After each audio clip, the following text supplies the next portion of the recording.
뉴스룸을 시작하겠습니다. 지금 이 시각 내란 특검팀이 있는 서울고검청사에서는 윤석열 전 대통령이 2차 조사를 받고 있습니다.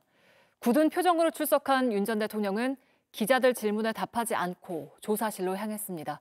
현장에 나가 있는 취재기자 연결하죠. 조혜연 기자, 지금 몇 시간째 조사가 진행되고 있습니까? 네, 오전 9시 4분 시작된 조사는 9시간 가까이 이어지다가 방금 전 저녁 식사를 위해 잠시 멈춘 것으로 파악이 됐습니다. 이번엔 일주일 전 1차 조사 때와는 달리 별도의 면담 없이 곧바로 조사가 시작됐습니다. 2명의 특검보 지휘 아래 2명의 부장검사가 직접 신문을 진행하고 있습니다. 오전 조사는 3시간가량 진행됐고 점심 식사로는 인근 식당에서 배달된 설렁탕이 제공됐습니다. 오후 1시부터 다시 조사가 시작됐다가 방금까지 강도 높은 조사가 이어지고 있었습니다. 네, 어떤 혐의를 집중해서 조사하고 있습니까?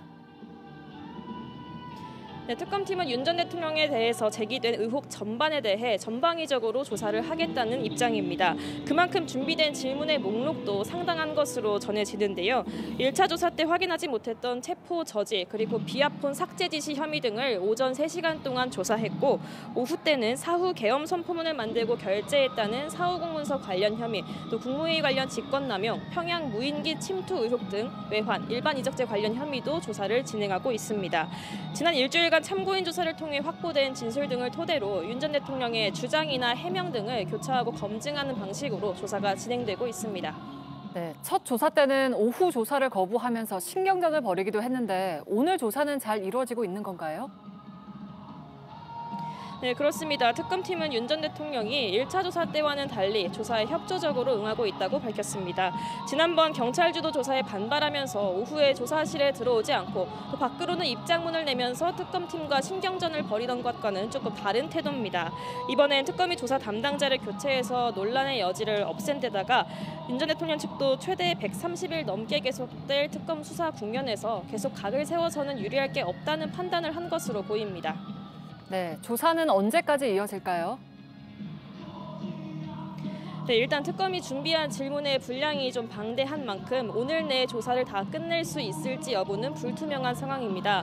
윤 전 대통령이 야간 조사에 응할지 여부도 계속 지켜봐야 할 것 같습니다. 지금까지 서울고검 내란특검 사무실에서 JTBC 조혜연입니다. 윤 전 대통령은 특검이 소환 통보한 오전 9시 정각에 맞춰서 출석했습니다.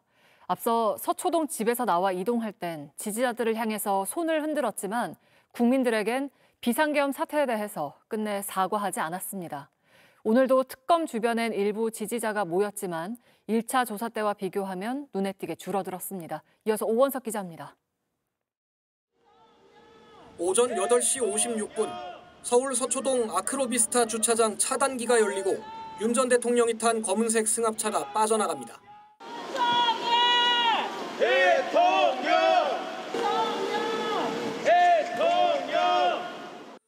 특검 사무실이 있는 서울 고검으로 향하던 윤 전 대통령은 차량 창문을 열고 손을 흔듭니다.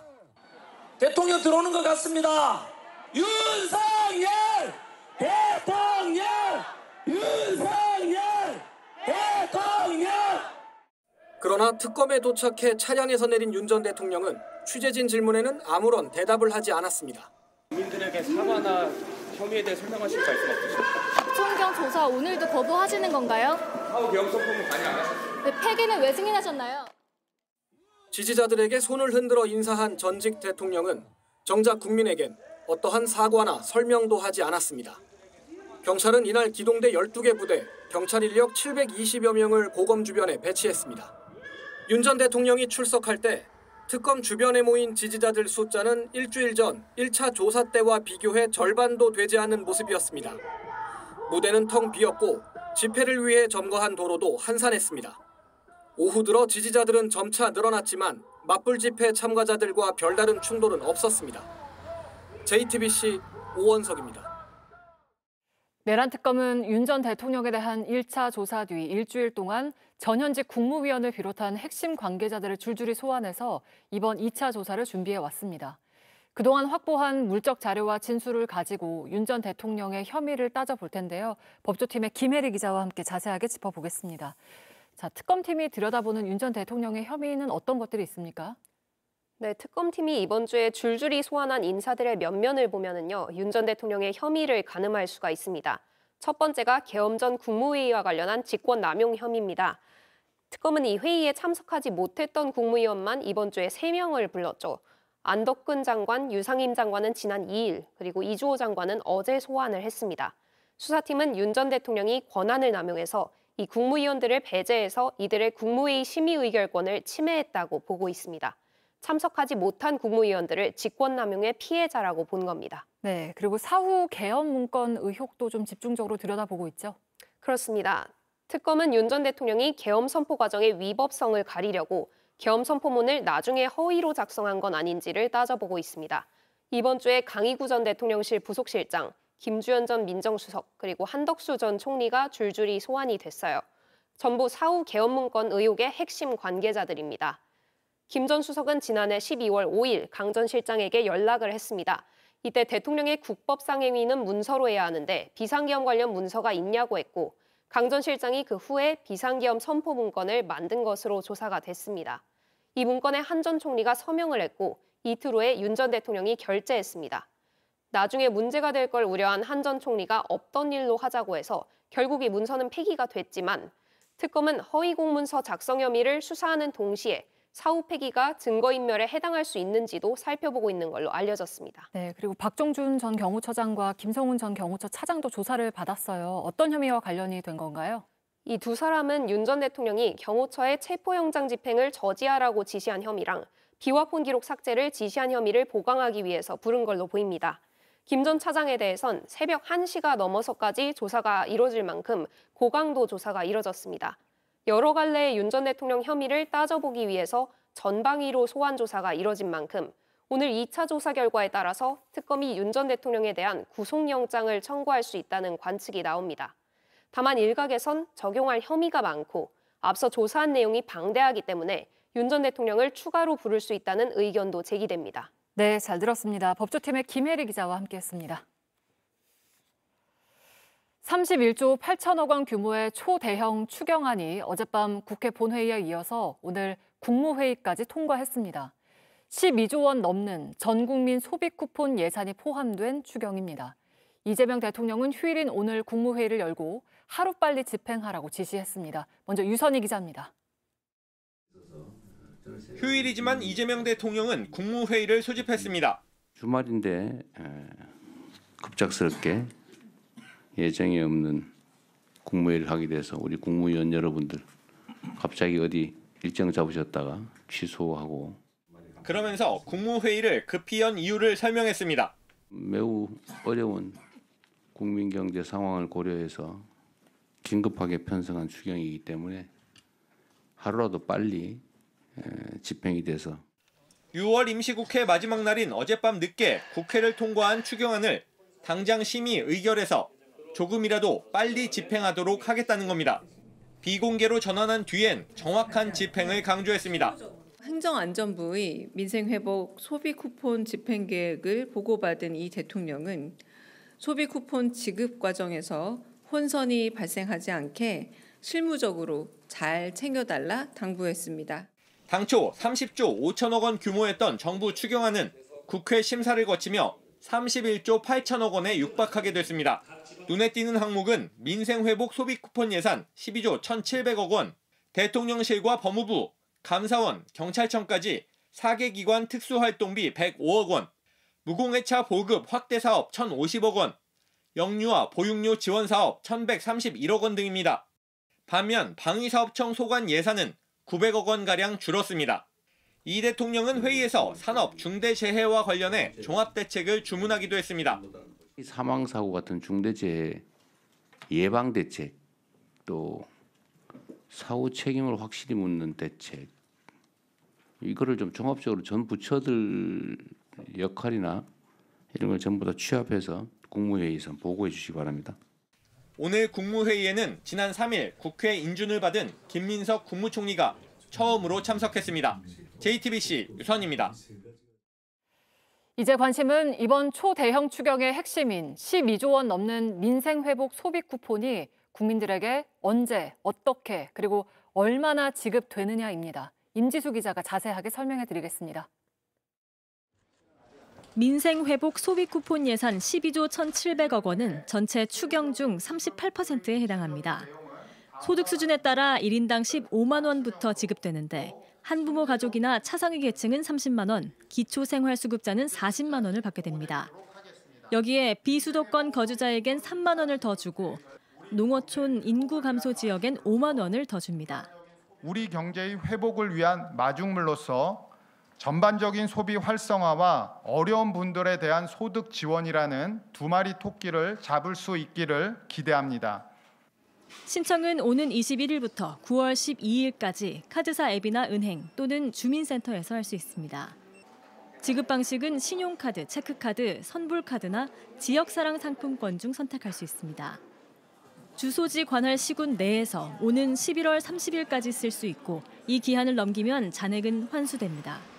백화점, 대형마트, 유흥업소에서 쓸 수 없고 배달앱 사용도 안 되는 만큼 주의가 필요합니다. 외국인에겐 지급되지 않지만 영주권자나 결혼 이민자 등은 받을 수 있습니다.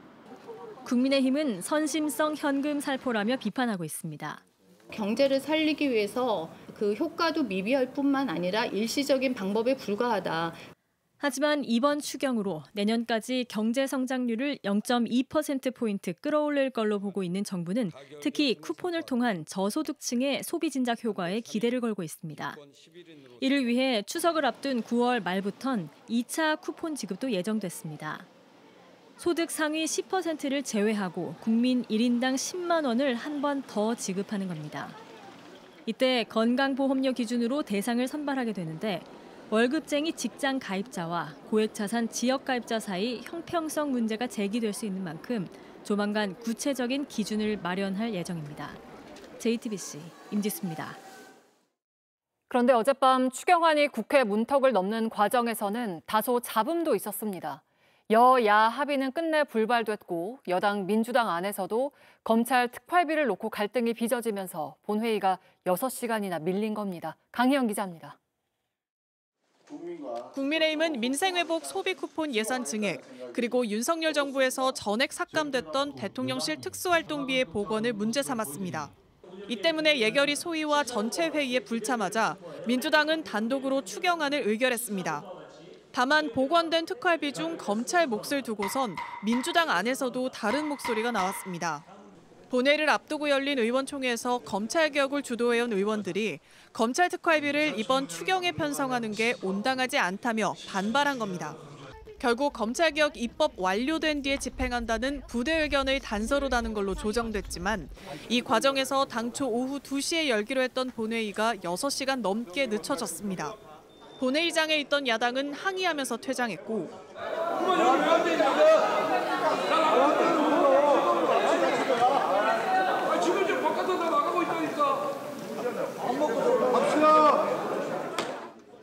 우원식 국회의장도 유감을 표시했습니다. 오늘 일방적으로 의사 일정이 진행된 것에 대해 다른 정당의 우려와 불쾌감을 충분히 이해합니다.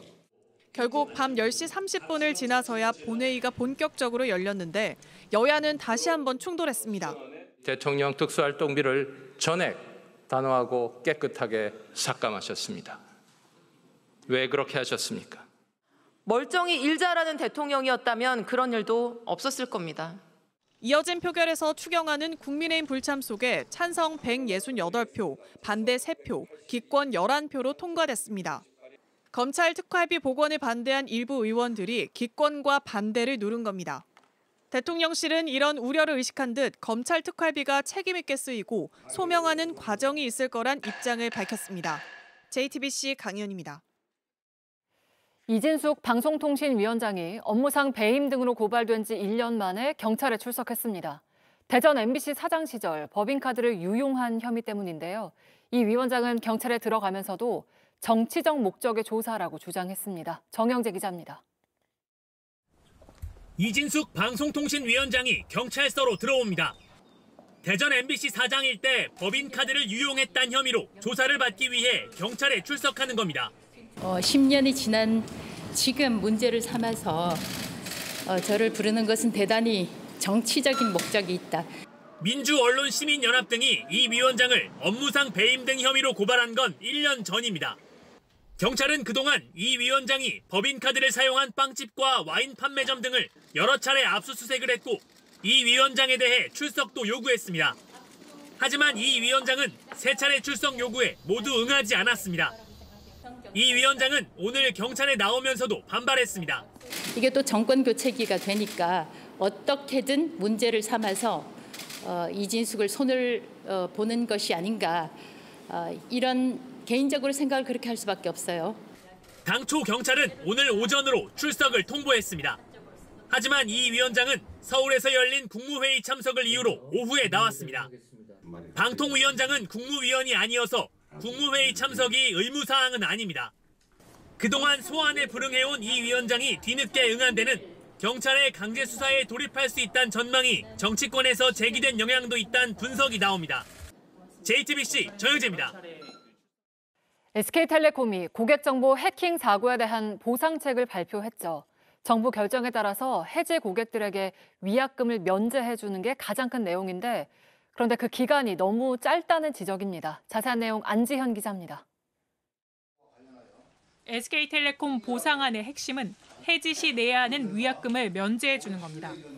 해킹 사고 다음 날인 지난 4월 19일부터 오는 14일까지 SKT통신을 해지했거나 해지하는 고객들에게 통신 서비스 약정상 받아야 하는 위약금을 면제해 주겠다는 겁니다. 그것이 왜 7월 14일이냐라고 했을 때는 저희 종합적으로 판단을 해서 한 10일 정도 그 연장해서 운영을 하면 원하시는 고객은 충분히 떠날 수 있는 그런 시간이 아닐까. 이 때문에 기간이 너무 짧다는 불만이 나옵니다. 어제 발표한 보상안이 제대로 안내되지 않은 상황이어서 신청 기회를 놓칠 가능성이 있다는 겁니다. 전혀 알지 못했고요. 안내 문자나 그런 내용을 전혀 받아보지 못했습니다. 10일이라는 기간 안에 어딘가 다녀오시는 분들은 더 당황스러우실 것 같아요. 시기라는 게 설정되어 있는 것도 조금 잘 이해가 되지 않고 열흘이면 아예 그거에 대해서 좀 인지하기도 짧은 시간일 수도 있을 것 같아서 SKT 측은 위약금 환불 신청에 대해선 오는 7일과 8일 이틀에 걸쳐 보상안을 문자 메시지로 안내하겠다는 방침입니다. 또 해지하지 않는 고객에 대해선 8월 한 달간 통신요금 절반을 깎아주고 50기가의 데이터를 추가로 주기로 했는데 이걸 놓고도 실질적인 보상책인지 모르겠다는 반응이 나옵니다. 주변에서 이제 데이터 사용하시는 분들이 거의 대부분 이제 무제한 요금제를 사용하고 있기 때문에 50기가 데이터가 그렇게 큰 의미가 있는지는 사실 잘 모르겠습니다. 이에 대해 SK텔레콤 측은 여러 고객들의 형평성을 고려해 내놓은 보상책이라고 설명했습니다. JTBC 안지연입니다. 오늘 특검에 출석한 윤석열 전 대통령에게는 외환죄가 적용될 가능성도 제기되고 있습니다. 계엄의 명분을 쌓기 위해서 평양의 무인기를 침투시켜 북한을 도발하려 했다는 의혹 때문인데요.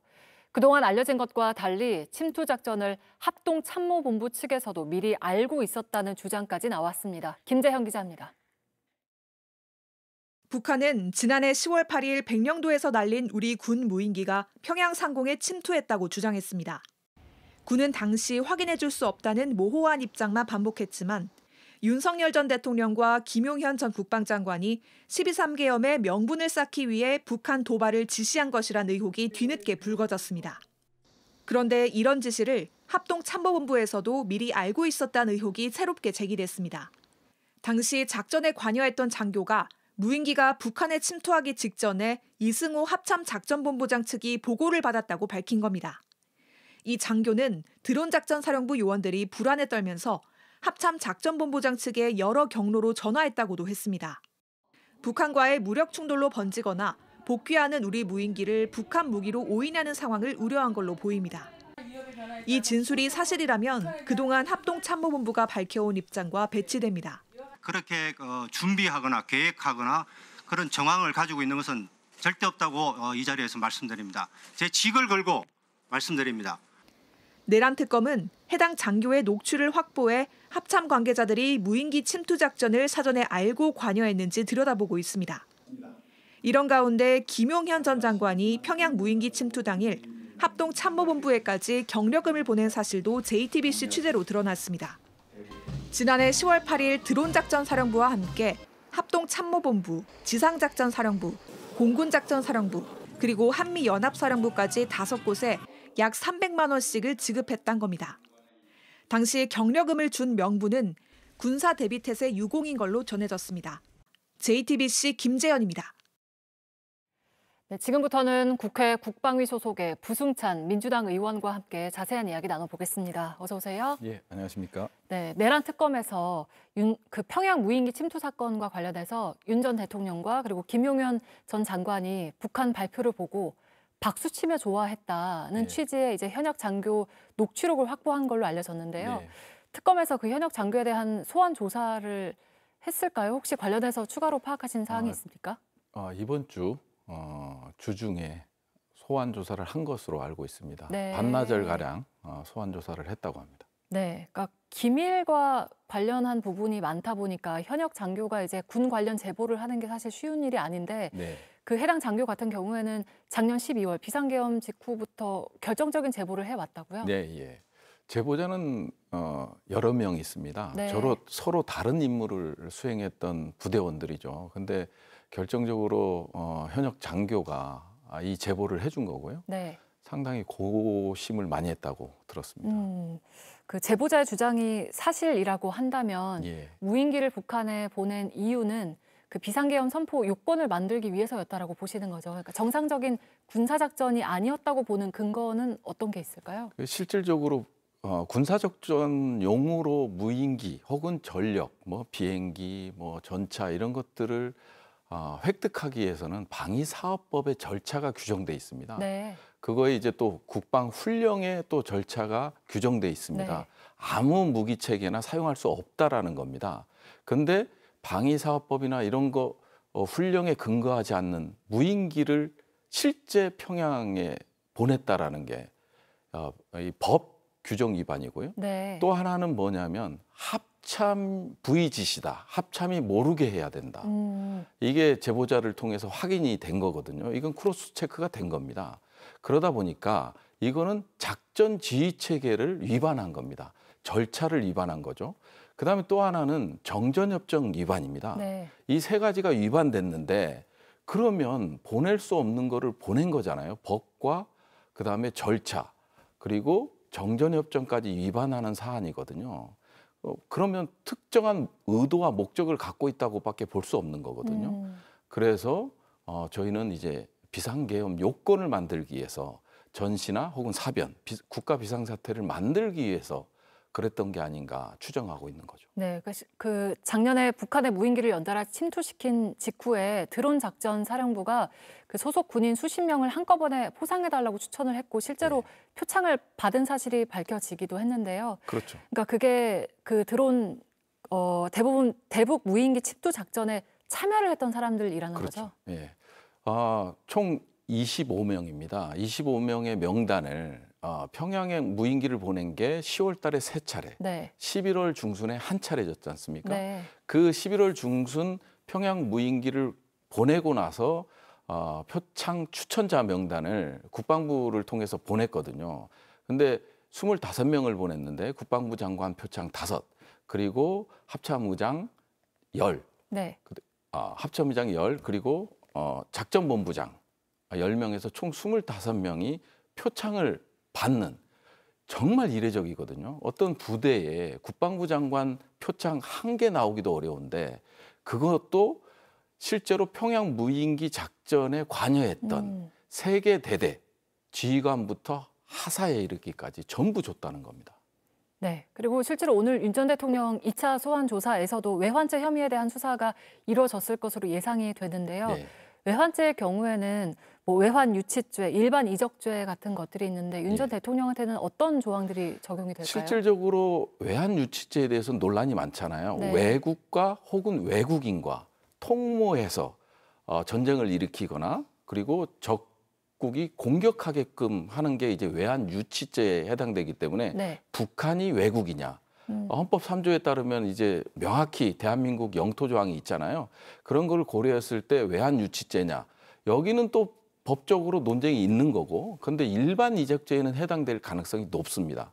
일반 이적죄는 말 그대로 대한민국의 군사상의 이익을 해한 경우거든요. 네. 무인기를 보냈기 때문에 그걸로 인해서 남북이 치열한 대립이 있었고 그로 인해서 경계태세가 강화되고 군사상의 이익을 해한 거거든요. 그 경우에는 무기 징역이나 7년 이상의 또 징역에 해당되는 그런 거가 있을 수 있고요. 또 군 형법이 있습니다. 네. 형법상의 불법 전투 개시죄에 해당되는 거죠. 지휘관이 정당한 사유 없이 전투를 개시한 경우 이런 것들은 사실 북한 쪽으로 무인기를 우리 전력을 보냈기 때문에 전투 개시에 해당할 수 있는 거거든요. 그래서 형법과 군형법에 다 적용이 가능할 수 있다 이런 말씀을 드리겠습니다. 네, 알겠습니다. 오늘 말씀은 저희가 여기까지 듣겠습니다. 부승찬 의원과 함께했습니다. 고맙습니다. 감사합니다. 미국 트럼프 대통령이 예고한 관세 통보가 초읽기에 들어갔습니다. 트럼프는 1차로 12개 나라에 부과할 관세를 정했다고 했는데 우리나라는 유예기간 연장을 목표로 이번 주말 중대 협상에 나섭니다. 이한주 기자입니다. 트럼프 대통령은 이미 관세율을 통보할 국가를 정했다고 밝혔습니다. 구체적인 나라를 지명하진 않았지만 1차로 12개국을 정해 서명을 마쳤다고 했습니다. 그러면서 현지 시간 7일부터 관세율을 적은 편지를 보낼 거라고 했습니다. To send a letter saying, listen, we know we have a certain deficit or in some cases a surplus, but not too many. And this is what you're going to have to pay if you want to do business in the United States.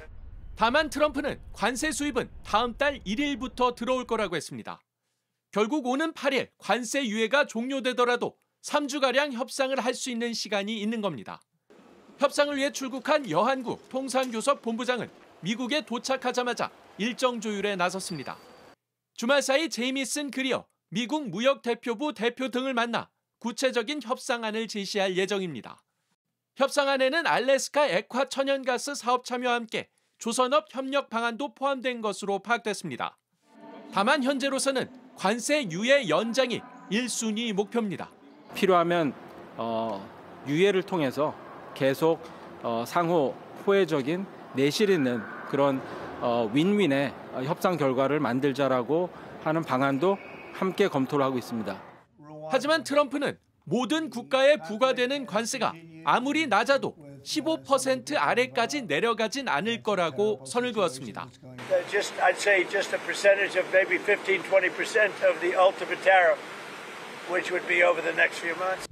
이와 관련 블룸버그는 미국이 베트남에 이어 인도네시아와 한국 등 특정 국가와 관세 협상 타결을 앞두고 있으며 상호 관세 유예 종료 전에 협상이 마무리될 수 있다고 보도했습니다.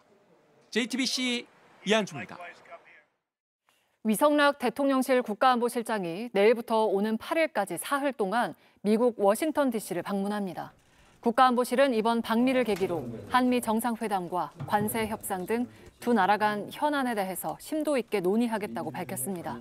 다만 대통령실 관계자는 위 실장이 이번에 특사 자격으로 가는 건 아니라고 밝혔습니다. 이재명 대통령은 미국과 중국, 일본 등 주요국의 특사 파견을 검토하고 있습니다. 이재명 대통령이 12.3 비상계엄 당시 안가 회동의 당사자인 이완규 법제처장에 대한 면직을 재가했습니다. 이 전 처장은 지난해 비상계엄 선포 다음 날 서울 삼청동 안가에서 당시 김주현 민정수석, 박성재 법무부 장관, 이상민 행정안전부 장관과 만나 내란 연루 의혹을 받고 있습니다. 지난 4월엔 한덕수 당시 대통령 권한대행이 이 전 처장을 헌법재판관 후보자로 지명했지만 이 대통령이 취임 다음 날 지명을 철회했습니다. 어제 낮 12시 40분쯤 경북 의성의 한 밭에서 90대 여성이 쓰러져 숨졌습니다.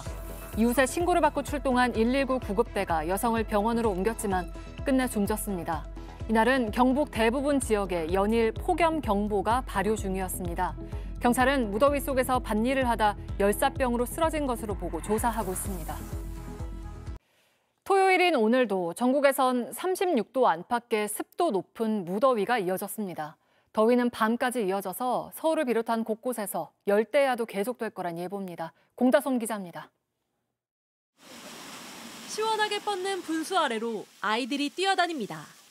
광화문 광장에서 물놀이로 잠시 더위를 피하는 겁니다. 너무 더워요. 너무 더워가지고 힘들어요. 애들은 물만 있으면 해결되기 때문에. 구름이 따가운 햇볕은 중간중간 가렸지만 찌는 더위까지 막진 못했습니다. 후덥지근한 날씨, 그래서 바람 불어도 조금 습한 감이 너무 많더라고요. 그래서 몸이 좀 눅눅하고 축축한 느낌. 오늘 서울의 한낮 기온은 32도까지 올랐습니다. 강릉과 울산은 더 더워 35도 넘게 치솟았고 대구와 동해 울진 등 동해안을 중심으론 사람의 체온을 뛰어넘는 폭염도 이어졌습니다. 전국 대부분 지역에 이렇게 폭염특보가 내려진 가운데 높은 습도가 더위에 힘을 보태고 있습니다. 너무 날씨가 더워서 애들 등하원할 때도 힘들고 너무 지쳐 다 먹었다 하기 싫어요. 계속 불어오는 덥고 습한 남서풍에 더위는 밤까지 이어져 서울과 인천 등 수도권과 동해안 등 전국 곳곳에서 열대야가 나타날 전망입니다. 이렇게 밤낮 할 것 없는 더위에 온열 질환자는 가파르게 늘고 있습니다. 올해 온열 질환자는 684명, 지난해 같은 기간 414명에 비해 65% 넘게 늘었습니다. 내일도 오늘만큼 덥습니다. 전국 한낮 기온이 29도에서 36도까지 오르는 데다 오전 한땐 인천과 경기 북부, 강원 북부 내륙 지역에 늦은 밤엔 경기 북동부에 비 소식도 있어 습하겠습니다. 또 오늘 새벽 발생한 4호 태풍 다나스가 대만과 중국 동부 지역으로 향하면서 밀어올린 열대 공기가 한반도로 유입되면서 다음 주도 푹푹 찌는 가마솥 더위가 이어질 전망입니다. JTBC 공다소입니다. 네, 조금 전에 들어온 소식입니다. 윤석열 전 대통령에 대한 내란 특검의 2차 조사가 오후 6시 34분에 마무리됐습니다. 윤 전 대통령은 지금 조서를 열람하고 있는데 점심시간을 감안하면 총 조사 시간은 8시간 30분가량 되는 것으로 보입니다. 당초 특검이 준비한 질문이 많아서 심야 조사가 이루어질 거란 관측도 나왔지만 저녁 식사 전에 마무리되면서 특검팀이 추가 일정을 잡을 가능성도 있습니다. 뉴스를 마치겠습니다. 고맙습니다.